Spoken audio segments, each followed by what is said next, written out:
Meus amados, graça e paz, 283 dias seguidos lendo a Bíblia em 2025.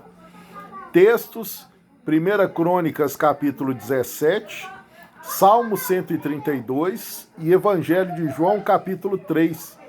Como versículo-chave para nossa edificação, eu separei João 3,17, o lindo versículo que diz: porque Deus enviou seu Filho ao mundo não para que condenasse o mundo, mas para que o mundo fosse salvo por ele.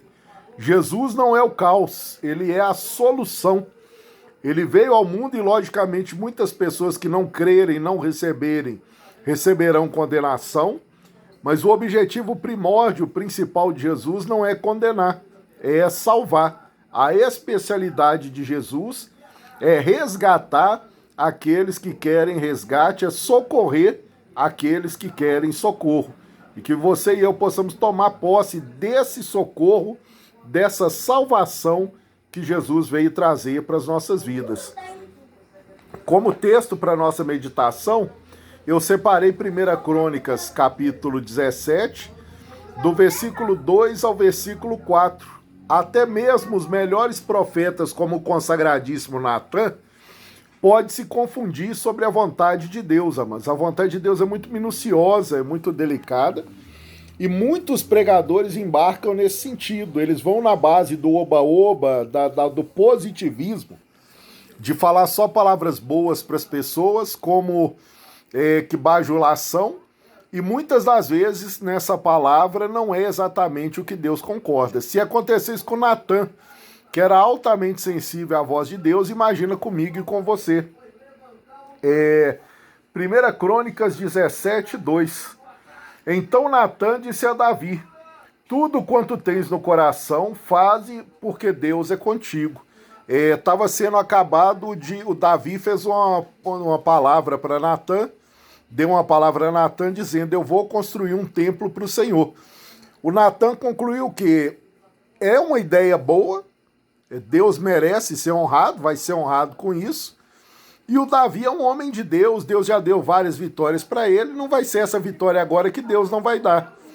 E ele vai falar para Davi: pode fazer o templo, que Deus vai te abençoar. Deus viu aquilo e como eles eram sensíveis a Deus, naquela mesma noite Deus respondeu. Olha o que diz o versículo 3. Então, mas sucedeu que na mesma noite que a palavra do Senhor veio a Natan, dizendo: vai, dize a Davi, meu servo, assim diz o Senhor. Já não era mais Natan: tu não me edificarás uma casa para morar, porque Davi tinha algumas restrições devido às mortes que ele já tinha participado devido à guerra. E isso, amados, que me chama a atenção. Muitas das vezes nós, como preletores, como pregadores, talvez por dó, por bom coração com quem está ouvindo a palavra, ou às vezes guiando pela carnalidade mesmo, pelas próprias vistas, nós abençoamos uma pessoa, ministramos uma palavra de vida, como se aquela fosse a verdade vinda do trono de Deus. E aqui nós vemos que o Natan falou para Davi: como construir templo é bom, e você é bom diante de Deus, pode construir que Deus vai aprovar. Mas depois Deus falou: não, Natan, nesse caso aí eu não aprovo não. Por mais que eu sei que você não falou isso de maldade, falou como uma palavra positiva para ele, vai lá e corrige, porque na realidade ele, por ser homem de guerra, não pode construir. Eu aceito a ideia, vou usar um filho dele para cumprir, vou abençoá-lo grandemente, mas não era a palavra, né? Não estava de acordo com o que o profeta pregou com o que Deus pensava. Isso serve de alerta para nós que julgamos, né, anunciar a verdade, o evangelho, que todas as vezes, né, que formos anunciar algo, consultarmos muito bem Deus antes, para não fazermos promessas que Deus não falou e não cumpriu. E se ele não falou e não cumpriu, com certeza ele não vai honrar. Mas a palavra que sai da boca do Senhor, que vem do centro da vontade de Deus, essa sim cumprirá os seus reais desígnios e propósitos diante do Senhor. Que Deus te abençoe, meu amado e minha amada.